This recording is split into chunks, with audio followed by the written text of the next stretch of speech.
If you want to make sure you stay in good conversation, you gotta tune in to Coffee and Conversation with Collette. That's me. Thursday mornings from 7 a.m. to 8 a.m. on the only station, WHBR TV 33. See you soon.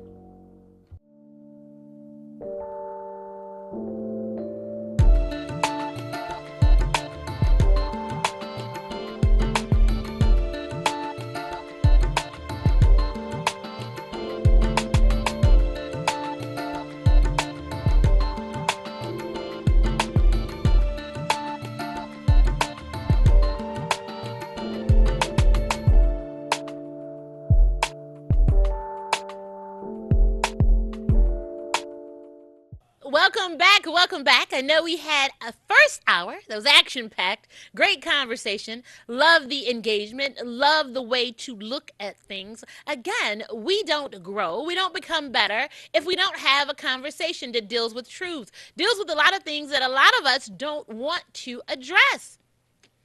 You see, I gave the deliberate on that one.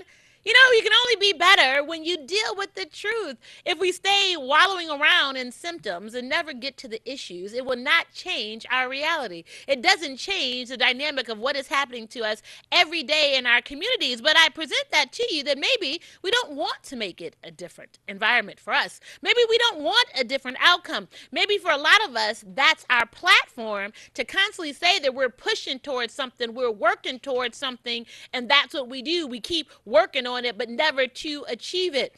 As Son of Man previously said, like a doctor, the doctor only addresses the symptoms. You'll be prescribed some medication to be able to address the symptom, to lessen the symptom. You never talk about the cure. Have you heard that?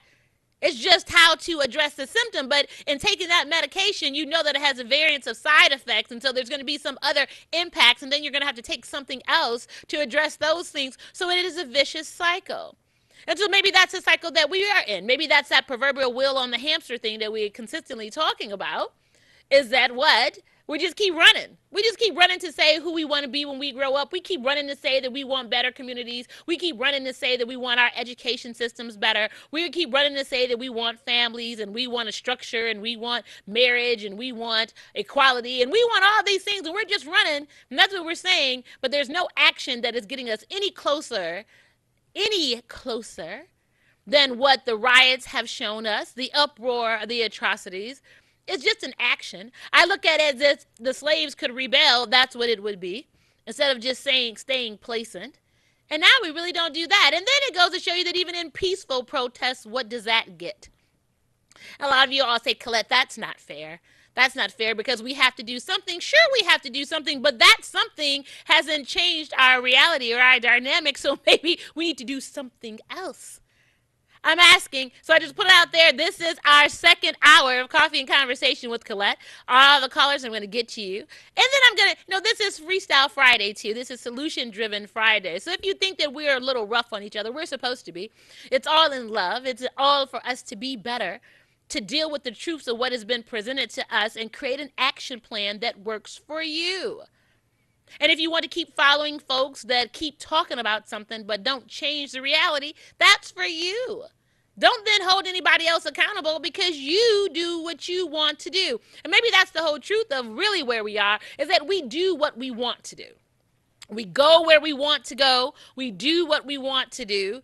And at the end of the day, if none of those actions are better for us as individuals, as our families, for our communities, then again, we are the only ones that have to be accountable for that. So you can't be mad when other people do what they want to do. And they'll create a plan for what they want to do. They'll implement the plan. They'll put the people in place for the plan to get done what they want. We don't do that. Or maybe we do what we want to do, and that's just go through the motions. So the results don't have to be any different because maybe we don't call each other out on it. We don't say, well, you know what you said? We, meaning us, holding us accountable, not somebody else. How does someone else who doesn't know your story, created your story, but doesn't live in the impact of your story, then create something that's going to be better for you? It doesn't happen that way. How's that? As we consistently say, the oppressor doesn't create a out for you. You don't get a lifeline. But we live in these realities of seeing everybody else on TV. That's what we want to emulate. We want to see all these reality shows, and that's how we want to live. We do all these things. Now, we don't watch the people who have the structure. I was thinking about this the other day. We were talking about cartoons and what it looked like, and I just have to give a shout out to Bill Cosby. Because for me, growing up, the black comic or comedy show, or I guess, what do you call that, cartoon that we thought was Fat Albert. That was the gang, his friends, it was the camaraderie, it was the lessons, and that's what we saw, and that's what he created. Outside of that, if you were a child, think about any other thing, any other visual that you saw that you could relate to. We're consistently given models that we can't relate to, but yet we're supposed to fit that ideology into our square box. So it's the round circle in the square box, and it doesn't fit. It doesn't fit, and then we're taught that it's okay, that that's what we're supposed to keep working towards. You keep working towards that. It was never made for you. It doesn't fit for you. Did we get that? So then when someone says, oh, well, we shouldn't talk about what our history is, we have to talk about our history so it doesn't repeat itself. Heaven forbid if it does dampen the prospect of any kind of business opportunities for our cities and for our region, then shame on them, because those are the people that shouldn't be here anyway. But maybe the truth is we're not the ones that they need to worry about, because we didn't start the riots. How's that? We were in response to an issue and an injustice against us. So it's not the folks. Don't be afraid to come to Detroit because of the folks. So you're afraid of the people, the residents of Detroit? Stop it. That's not how this works. Change the reality or the perception. That's what it is. But I can't control you if I don't create your perception, which for the majority of us turns into our reality. Do you get where I'm going with this? Let's see if you do. We're going to go to the lines. Thanks for your patience. Great morning to you. Good morning. Is that me? Yes, absolutely. It's you. Okay, yeah. I was enjoying the conversation. I wanted to kick in on it a bit, if I may. Please. Thank you. I'm an advocate for science and mathematics, and not only for the teaching of it in heavy doses, but the learning and application of it to life. Okay. Because see, mathematics gives you the mental discipline to calculate and arrive at conclusions that are logical, that are they're consistent with nature, okay, and you can see progress from it. Yes. Physics is the science where you study the physical world and use mathematics, which is the language of physics, to apply the laws of physics to your circumstance. Okay. So what the black man and woman have been deprived of, except for religion, is math and science. Sure. And if you look down through history and look at different cultures that have risen up, you'll discover that the more scientific and mathematical the people were, the faster and more consistent you see them develop as a people. For example, you don't know who the Mexican leader is. You don't know who the Asian leaders are. The reasons are because when you have a mathematical and scientific approach to living, okay, in your culture, mm-hmm, then there is no such thing as an authority. Okay. See, there's no authority in science. I don't care if you do love Einstein. Okay. Einstein is not an authority. The laws of physics overrule any opinion, any assertion, any. You see what I'm saying? Yes, absolutely. And so help me out with this. Help us out with this. So take that perspective right there and put it on where we are right now.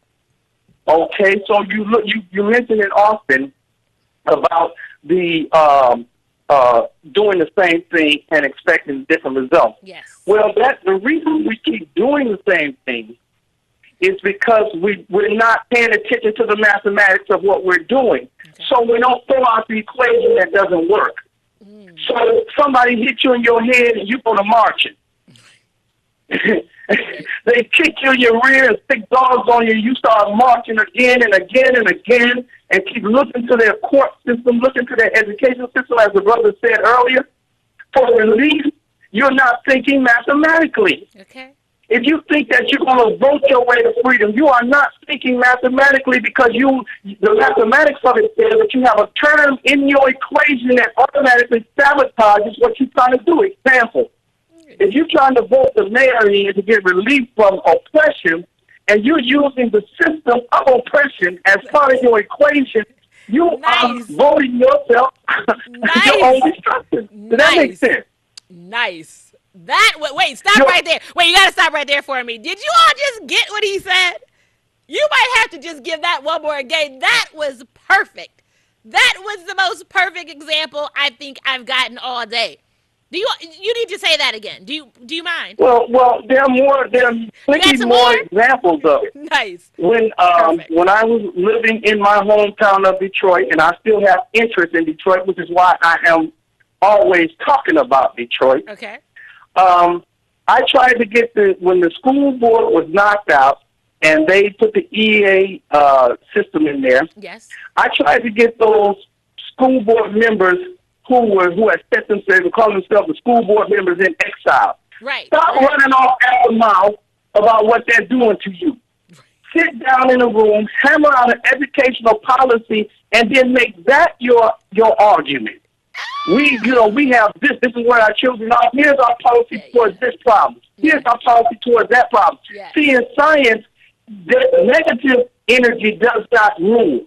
Nice. You have to put forth theories and positive perspectives that show measurable results in order to prove your case. And you don't have to convince people to follow you then. Nice. See, because people don't follow the same. Nice. You got a cell phone. I got a cell phone. Nobody has to tell us to buy a cell phone. Right. The science of telecommunications has drawn us to it, to where we go to it naturally. Yeah. You naturally go to progress, because that's our nature. Yeah. Great point. See, and so the bamboozlement is the authority figures that present themselves kings for life, that present themselves, and see, the current society has an interest in making sure that the black population has figureheads. Yes. Even if it is a good figurehead, as long as it's a figurehead, they're satisfied. The reason being is enough to figurehead on, because we don't have the mathematics and scientific thinking undergirding us. You knock off the whole movement. Sure. So when Elijah Muhammad went off the scene, for example, look at the nation of Islam. Okay. I mean, it's all over the place. Okay. If you look at the churches, they're everywhere. Yes. And each man got his own little clique. Yeah. That my point is not to knock on anybody's head. My point is that because the people are not scientifically thinking and thinking in terms of physics, they're unable to reason in a way to where evolution prevails. Let me put it that way. Sure. When evolution prevails, you naturally progress. Sure. Well, let me just keep it, if I can, and I'm going to make it real basic. In addition to what you said, we just don't think. We have not been taught to think. Do you all get that? Everyone, do you get it? We have only been ingrained with their information. We talk about that from an educational standpoint. So when you go to school, the teacher, the instructor gives you information. The best way you give it back to them determines your grade. There's not a thought process in it. No one says, look, I want you to analyze what I've said to you and then create an argument, if you will, or create a position based off of what I said to either justify the point or to counter the point. Now, Collette, let me interrupt you just briefly on that one point. Sure. That's the very reason that the black people, the black children, and particularly the black male, do not do well in the educational system. Yes. Because his thinking is above what the educational model that some people among us are trying to continue to impose on us. Yes. His thinking is above that. So if you look at all the great scientists in European history, not one of them conformed to the system that was put in place, the educational model. They were all outcasts. Yes. Einstein, Copernicus, Isaac Newton, all of them. Yes. Absolutely. So that's because it's not regurgitation of what they were willing to test your theory, and when they Yes. tested your theory and discovered that your theory is inappropriate for the situation, a new theory emerges that everybody can use. Yes. But see, it goes back to what we are clear about here is that it's not supposed to benefit everybody. I can't control you if you Right. understand what it is that I'm trying to do and you have a way, a remedy, a solution for it. Do you all actually think, now we're going to make this real plain, and other callers I see here, we're going to get to you. Do you actually think that in this great space that we are in this United States of America, we don't have cures for all the ailments that have plagued us? You actually think we don't? You think we don't?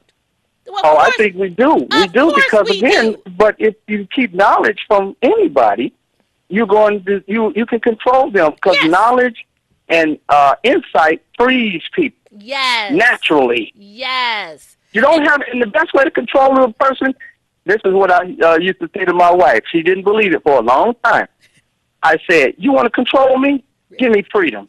Allow me to be free, and you will get anything out of me you want. I will run through walls, jump over them, whatever I need to do, but I Nice. need to be free. Ah. Freedom is a natural state of the human being, and when you clamp down on his mind, when Yeah. you clamp down on his ability to be free and express himself, then you also are clamping down on his creativity.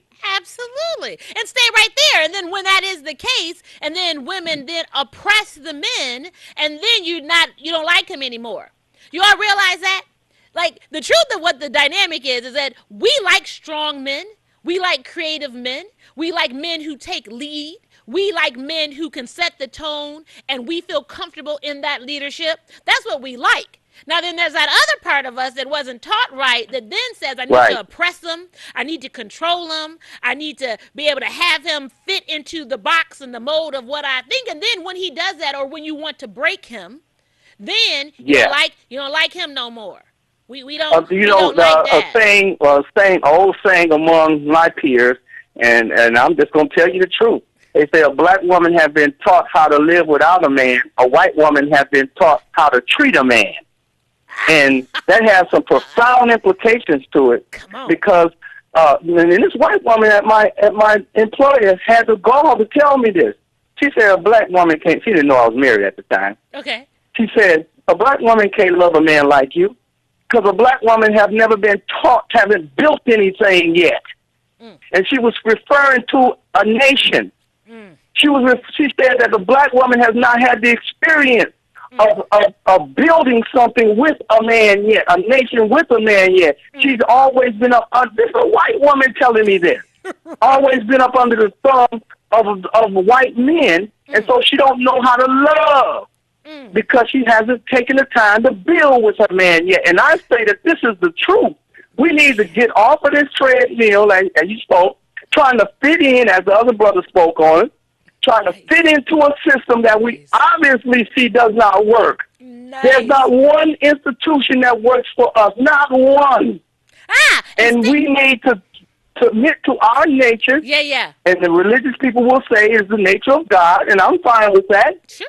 Submit to our nature and go ahead and build But see, according to our nature. you know, we're going to have a show about this next week because you said something, and I have to bring into a conversation that I was having yesterday with an amazing young lady. And I said, we were talking about, busy schedules and what it looks like. And I said, well, this allows you to now potentially be at home.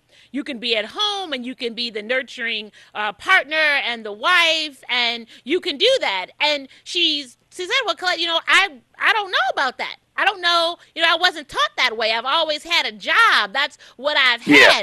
And I said, you know what? It's so interesting because white women, when I went off to school, I was with white women, hey, white women said we were sent to school to find a husband.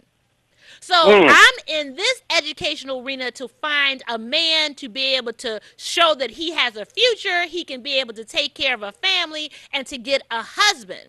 When I was sent to school, when black folk were sent to school to higher education, it was to get the education so you can get out here and get a job, and you And can get, yes, work, exactly, to get a job. and then you force It's always outside of you yourself, always Collette. outside of yourself. So then you might meet somebody in your workspace, and then you all get married, and then you have children, and then you all are still running the rat race, and I don't know who's raising your children, and then When you said it, it's correct. we have all this disconnect. But if you look at the model, the white woman that whole time, she done met the man, she done got married to him, she's at home, she's supporting his career. She's raising the Hmm. children. She's playing her position. If she is fortunate to think she'll do something like a Martha Stewart and create some little ways to make home nice, and then you become a billionaire because of it.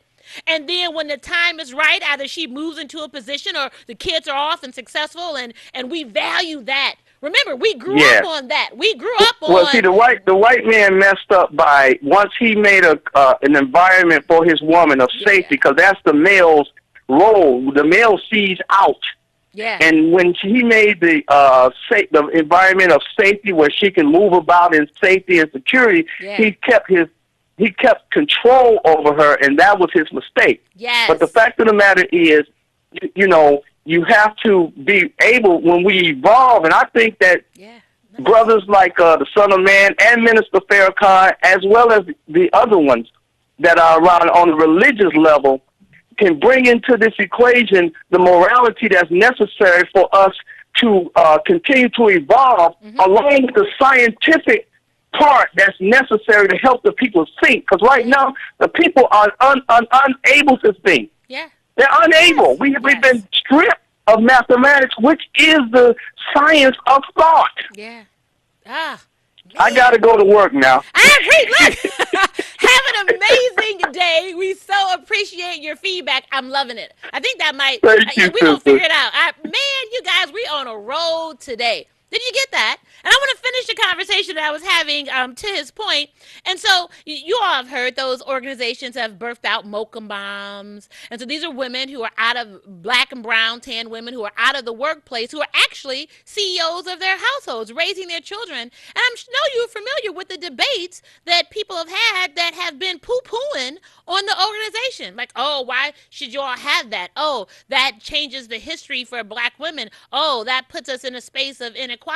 Are you kidding me? When you are enlightened, you realize that your biggest opportunity, your biggest blessing, and your biggest reward will come from you shaping and nurturing the thought of your child. Do you get that?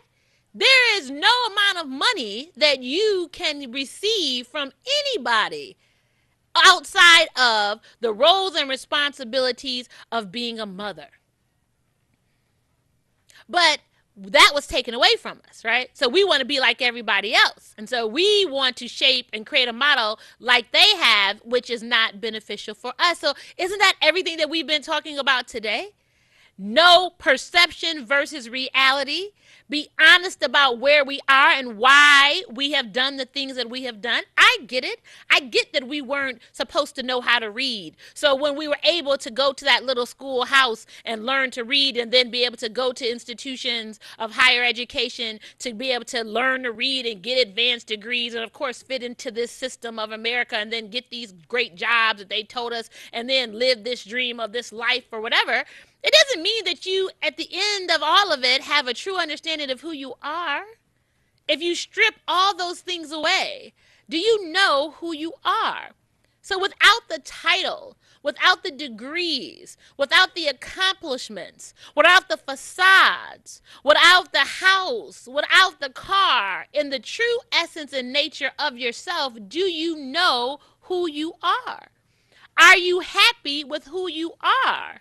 Could you just bask in the sun and be complete and fulfilled? Could you just look at your child and be happy that you have birthed into them this other human being with infinite potential, and have then allowed them to take the world as their oyster, the universe as their oyster, and create with it as they will? Ability to think and to grow. Do we understand that? Outside of anything else, that is our charge. That is our blessing. That is our accomplishment. And we just frivolously throw that to the wayside. We leave that for everyone else to quote unquote fix for us. And we wonder why the outcome is what it is. We wonder why we have over 2 million black and brown men in prison.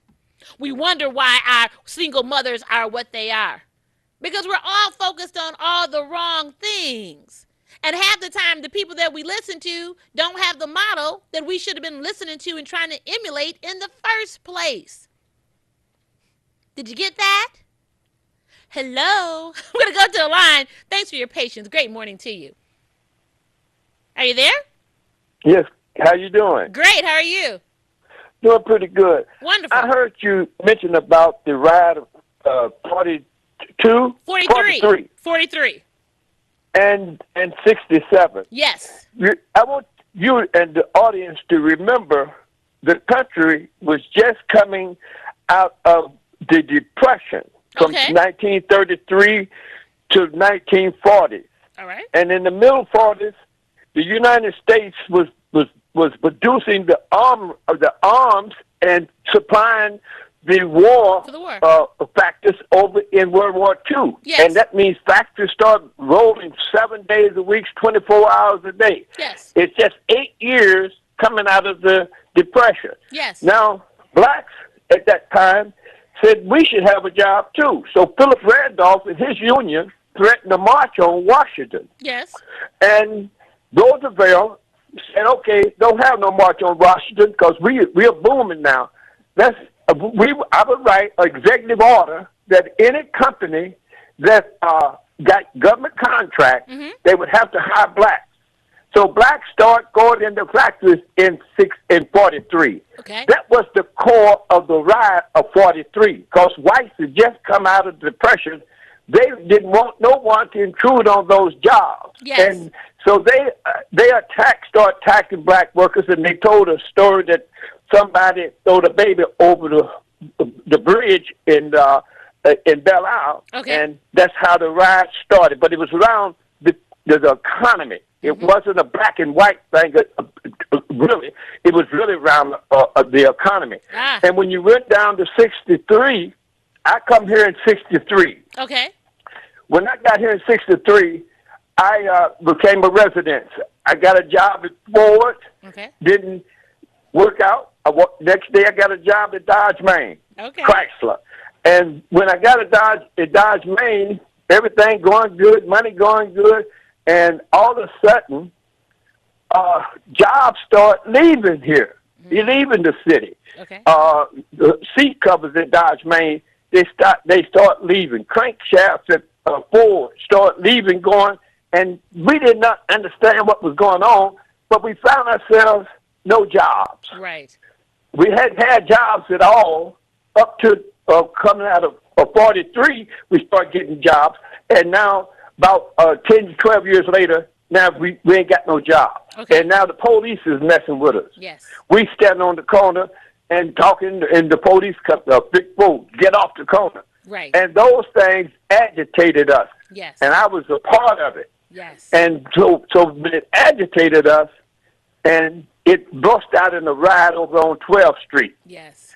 Because people was tired, and we felt cornered at that time. And it was around the economy. Yes. Because what I didn't know it at the time, but later on I started studying my own experience.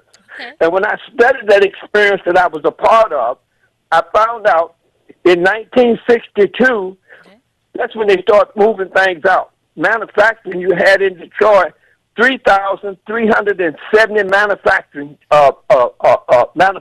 in Detroit. Okay. You had 3,628 wholesale business in Detroit. Okay. Then in retail, you had 14,206. But at the end of 2002, we lost 80.9% of the manufacturing, 83.2% of the wholesale, and 84.7 retail. So behind that was what happened. They had a policy, the United States federal government, a Cold War policy. If they had a war with Russia. Mm-hmm. Russia wouldn't be able to hit the manufacturing to move them on out. Right. In Detroit, they not only moved out the manufacturing, they moved the whole economy out from under us. Yes. And that's what caused, and then they shot drugs in that later we found out through General North and Reagan that those are the people who shot drugs in Yes. on of the people of Detroit. So those were the conditions Yes. that the riots of '67 came about. Yes. And today, not only did they take all the jobs, but in '77, we started noticing all the stores in the neighborhood became Arabs. Yes. And we found out later on, I did a study, that the Small Business Administration was financing them with our tax money. Okay. That's how they got a toehold. But in the course of all those years, what happened, Collette, in the audience, Yes.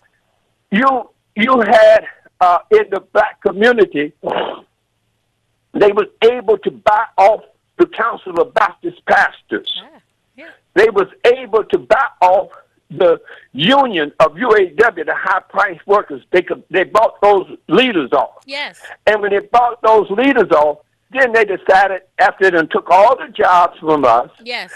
and sent them to the suburbs, Yes. and then brought an immigrant in our neighborhood that brought his own workforce. Yes. We couldn't even get a job in our neighborhood. Then when we start kind of resisting, they took public assistance away from us, general assistance. Yeah. I led in Detroit. I led the people as a statewide to recall John Engler. Okay. So when that happened, we found ourselves now internally. We got a black government, Sure. but the black government after Coleman Young, the successive city council became representative of corporation Sure. against the black community. Sure. And the Baptist pastors tipping their hats and saying, bless you, and they was taking jobs. Some of the people, ministers come on this air, help this now our school system by, on a pretext to help education. He got, through England, all those preachers started getting money for education. And you know what? So, Brother Tyrone, stay right there, because you have put it all. I love the historical perspective that you have given to us, and I promised that I was going to get everybody in, because I think what you have said today is the basis of everything. The colonization of America is all about money. It's all about revenue. Everything that has happened throughout our history is about economics, you guys. So yes, you're absolutely correct. We can put a different face on it and create a different scenario for it and call it this and call it that, but it's all boiled down to money. Appreciate your insight so much. Thank you so much. Everyone, I mean, he hit it on the head. He gave a historical perspective, but I want you all to understand that in all of the examples that he's given, it's all about revenue. America was colonized because of money. Because you had a group that came over and said, hey, we can just run it. We can take over everything. We can take over the land. We can take over, you name it. We can claim it and create our own government on the backs of everyone. Slavery was about money. Indentured servitude about money. Everything. We can give example upon example. It's all about money. We're the ones have been caught up in the symptoms versus understanding what the issues are. And so in not understanding the true essence of it, we get locked in it, and then our outcomes are still the same. We still do nothing different. We still don't prepare ourselves to be entrepreneurs. We still don't work together to be able to have a training and or trade to be able to establish a business. When those of us do have businesses, we still don't support each other. We are under the belief that everybody else's is better than our own. So if it all is about economics and we are this economic engine, we still have not learned to use it to benefit us. Appreciate your conversation. Thanks for your patience. Great morning. Ooh, you got a great show, and there's so many points to hit. Yes. But I need your audience to look up the deliberate dumbing down of America, the Okay. deliberate dumbing down of America. Okay. And it's so plain to connect the dots on why and how they have been able to infiltrate, indoctrinate, manipulate, and continue to take your mind. And until you take your mind back, you'll never be able to change the time. And history will continue to repeat, and the riots will continue to come.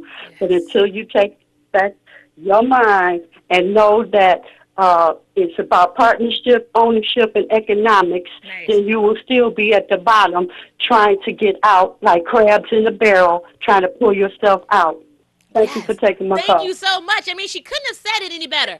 Like crabs in a barrel, doing the same thing and expecting a different result. And the truth is, I have to go back to the first hour, and the Son of Man said, how do we expect our environment to be different, our experience to be different, if we are following the model that the person who oppressed us gave to us? That applies to politics, the original caller that was focused on math and science. So we actually believe that we are in a system that, and if you didn't see it as plain as day, you understood it with this past election. And that we have been led to believe that the popular vote is going to change and determine what is happening in our United States or in our local governments as well. There are so many of you who even talk about Detroit politics and believe that as long as we can get the vote, then that's enough to get our person elected. Politics is so much more than that. I want us to understand. There are amazingly awesome people who have the heart and the intellect and the experience and the intelligence to actively lead and do well in these positions that we are looking to vote them in for. But the politics will prohibit a lot of things. The politics have always prohibited things. As the Son of Man said earlier, do you think that the people that are actually put in office are put in office because they can't be controlled? Because they can't bend and maneuver to some other things, to perhaps some corporate dollars, to some things that are going to be advantageous to them? Is it any coincidence that so many callers have called in and referenced the churches that we have on every block, but the dynamics of the community are still the same, but yet we allow these elected officials to come into your congregations and come into your pulpits and have a conversation, a rallying, if you will, of how these injustices have been put upon us and that they're going to save us and create a better opportunity for us. And that never happens, but it keeps happening. And we consistently do it and think that it's going to be different. So if, with all that being the case, and we understand it to be exactly what it is, what do we do different? What do we do next to have a different result? But again, I present to you if you want to have a different result, because maybe you don't. I want to know what you think. Great morning to you. Hey, Collette, you know, Hey. that crabs in the bucket mentality. I tell people we have to think outside of the box. Right. You know, there was a crab inside the bucket who said, I'm tired of climbing and getting knocked down. Right. Why don't y'all help me push this bucket over Right. Right. so we all can get out? Right. Yes. It makes no sense to look at the pattern of success that we had and still blame the powers that be for taking it away. And here's what I mean. Yeah. I challenge my people to think, what were you doing when we were up on the upstroke? Yeah. And everything was everything. What were you doing? Right. And then they said, we don't need you no more. Right. And you say, oh, but I got another.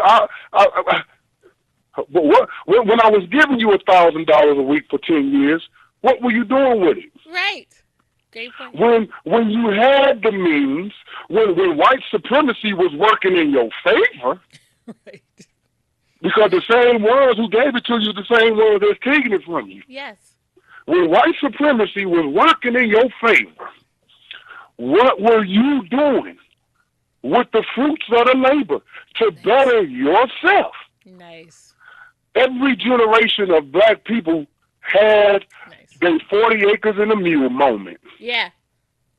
The one that I remember the most is coming up as a young man, seeing people working at Ford, Chrysler, and GM. Yeah. I also witnessed Bill Clinton issued a bill that destroyed all of that. And I also witnessed a lot of them fall to the wayside. Yes. What were you doing when the things was coming in? What were you doing? Living the And American now dream, man. We were living the American dream. We got that. We was working those 12 and 16-hour days, and when the Friday came, we got that check, and we were ready to get dressed up. You told your girl or your dude, get dressed, we going out tonight, and we go out and we paint the town, and those new cars that we bought that weren't meant for us in the first place, but when the economy changed and those others couldn't buy them, we were making the money at the job that created them to be able to purchase them. And we'd get in that Cadillac and we'd ride down the boulevard. And we had never experienced anything like this before. Remember, because the majority of us came from the South. We came up out of the sharecropping era when people couldn't wait to get to up north to experience something better. And we never thought it would end. And now it ended, and you ain't got nothing. No. Your bad. Right. Okay, because look who you asking to keep it rolling. You see, you can't ask white supremacy to help you at the same time, right, and then get mad when they take back what they're giving you. Because again, if you ain't smart enough yes, they do like the squirrels and the ants. They put up. right, It's not the government who took it. right. You the one took it for granted. Yeah. Say You that. could have looked at, like I told the people with $12,000 bonus check. Ah. Where's the businesses at? Where's your come up? Yeah, 10 of y'all, 20 of y'all can have $1 million. Yeah. Or maybe, You know, or so say right don't there. get mad. Okay. Wait, say right there. Because you hit it on the head. We didn't even buy stock in the companies that we worked for. So let's talk about that. I don't even have to see, you work there every day. You produce the automobiles that you are purchasing. And you mean to tell me we can buy stock and we didn't even buy stock? Whose fault is that? Is that GM fault that you not moving, that you don't have the initiative? Right. That is it GM fault that a screen TV or a trip to Jamaica is more important Right. than your financial well-being? Yeah. Because everything is given to you for a reason and Yes. for a season. Yes. So if you are able to make money, you're the one who decided to spend it on crap. Right. You're the one who decided not to go higher with your funds and said, because I'm in the union and they got to do this, this is going. You're the one decided to do that. The white supremacy didn't say do that. Great point. You decided that you was going to do that with You your decided. finances. Now they talk about the black woman has been programmed to work. I like the analogy you gave with the white lady who said, I'm here to find a husband. Yeah. But here's the thing. Nothing stopped the black woman from saying no. Right. I'm not about to do that to my brother. Right. Nothing stopped. Nobody put a gun to her head and said, you better not. Right. How come the white woman was in the same situation but made a whole totally different decision? Yeah. Yeah. See, don't think that I'm beating up. I want to heat up. Yeah. Because if we in the same situations, in the same places, what makes us do totally the opposite? The total opposite. And then say there, and as a woman, I can say this, and I don't, and other women, you all can get offended with me, but I can say it as a woman. And then we take pride in saying, I don't need a man. Are you kidding me? And we have 3 and 4 generations of women in households where there is no man. Your great-great-grandma, she was with somebody to produce your mama, but he ain't in the house. Your mama was with somebody to produce you. He ain't in the house. We got you. You got a baby. Your baby daddy ain't in the house. And everybody acts like that's great. Like, dog, we matriarch down and we good. Are you kidding me? Who wants to live that way? How is that okay? Because something has filled a void for them. Ugh. Okay, the job, the fact that you could take care of yourself. Whatever that means. It's a selfish. It puts you in a selfish mood. Yeah. That's what it has rendered us. It rendered us selfish amongst each other. Yeah. Because now you got situations where socially it looks like we don't know how to have a relationship with each other. Say it. We don't know how to love each other genuinely. Say I it. went through it. I think every man went through it. Every woman went through it. We, as a whole, have lost the ability to genuinely love our respective others, Yeah. and like the caller said, build with that person. Yeah. And what does that look like? Because here it is. Now here's the trick bag. Okay. I got to fight as a man. I know what I want to do, but I Yes. also have to fight my other partner, whether you be a man or a woman, today's society. Right. I have to fight their way of doing things too. Sure. Ah, Like but the baby mama, baby daddy syndrome. I sure. remember like with my, and I only can talk about me. I'll talk about nobody. Right. I remember when me and my son's mother used to go at it. Okay. And I told the judge one time, I said, it's not that I don't give nothing to her. Right. I just don't give it to her when she want it. Okay. See, that's a big difference. Right.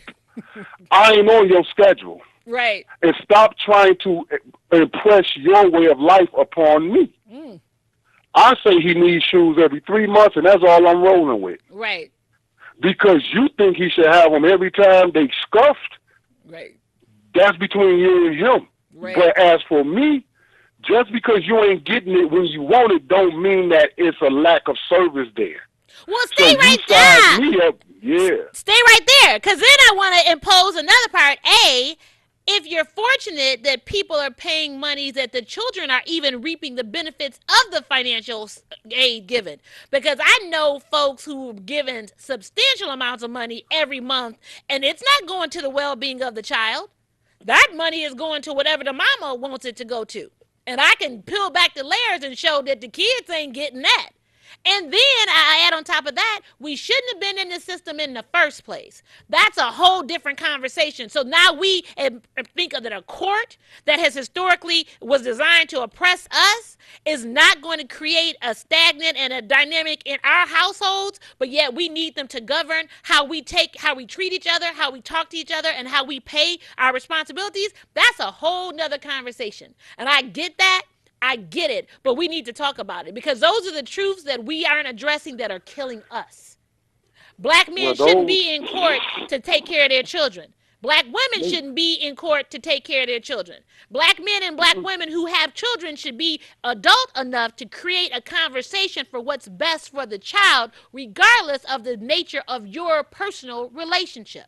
When people become parents, the children are the responsibility. Period. we are theater. We are theater to these people when Theater. they have to legislate our mess. Yes. I mean, could you imagine? They are laughing at us, Collette. All day, Now, I every day. tell women, they Sure. are laughing at you. Sure. Look at, today I'm going to go watch another black woman beat down her man. Right. You don't know how they looking at you. Yes. How they Yes. looking at the brothers. Yes. That we got to argue over something as simple as, let's take care of this child. And the pettiness is like where I put the scenario. Now, I got to tell the judge, man, it's not what y'all thinking. Right. It's I'm not moving fast enough for her. Right. See, don't think because I don't move fast enough, I'm not moving. Right. Now, that's that contingent in you. Yeah. That drive. See, contingent women and their thoughts are what's driving this system like that. It's not the correct thinking woman. The woman who thinks right is the woman who sees gain for her personal selfish needs, Yes. and is also it really leads them to a really low place in life because Yeah. no one on that system is successful. Yes. And Period. they ain't even notice it. Thank You you. was broke without it, and you broke with it. Thank you. Where are you gaining as a mother? You're not. Where's the child gaining with the beef between you and the father? And that stay So, right there. And that's what it's about. And I know we're wrapping up. We got a minute left. I appreciate everything that you said, and I think we're going to probably continue this into the conversation next week. And for all the callers I see, I'm so sorry that I'm not able to get to you today. But he said it. At the end of the day, how does all of our antics as adults benefit our children? Whether those are children that you have birthed between the two of you and you are given the charge and the honor to raise, whether you are the outside or part of the community and we're all striving for something better within our communities for our children, the opportunity of hope for our children to be able to nurture something viable for them. And then ultimately, they will be the adults that are making the differences in either doing the same things that we have done without result, or charting a different path and not knowing what the outcome is going to be, or in most cases, just being stagnant and talking about what we wish it was, what it used to be, how I hoped it was, or we just become members of status quo. I'm here to tell you today that it can be better. We can do more. We are better. The reality then doesn't have to be the reality now. We take those experiences from our history and become better so that we don't repeat them in the future. It's been a pleasure. I love our conversations. I appreciate you in everything. Continue to have an amazing day into an awesome weekend and next week. Until we meet again next Thursday at 7 a.m. right here on WHUR TV 33. See you soon.